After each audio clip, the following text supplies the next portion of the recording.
One of the really cool locusts that you'll be dealing with is a guy called Mauler, and he's essentially a boomer with a shield, a big helmet, and he has an explosive flail. And he'll come at you swinging this flail around, and if you shoot him, he'll actually wield the shield, and it's basically very hard to penetrate that shield because it provides very good coverage for him. Damage him enough, and he'll start rushing at you with the explosive flail and basically blow you to bits, which is extremely intimidating. One of the other cool enemies that are featured in Gears 2 are these creatures called tickers.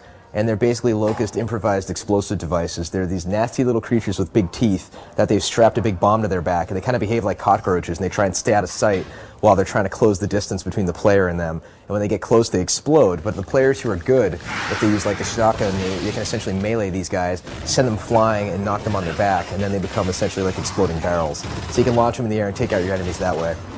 We also have heavy weapons now that we've added in that you really have a little bit of encumbrance, and you can actually take the Gatling gun, which is called the Mulcher, and mount it on cover, and once you get it going, the barrel's spun up and it's not overheating. Basically, a few bullets and you will just turn your enemies into itty-bitty bits of pulp, which is tremendously fun.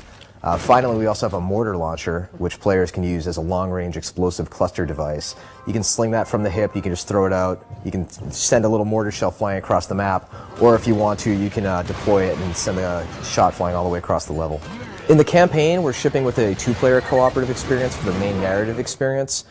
We're shipping with a game type called Horde, which is essentially 5-player co-op in kind of this Geometry Wars meets Smash TV type game mode where there's just multiple waves of Locust coming after you. Generally, we believe that we have all of the benefits of the co-op experience with Horde without the trappings of a campaign mode. Once you start getting your 3 or 4 players in a campaign mode, players are getting ahead of each other, they're getting separated, cutscenes are getting triggered, dialogue's getting triggered, and it's very, very hard to experience the narrative mode.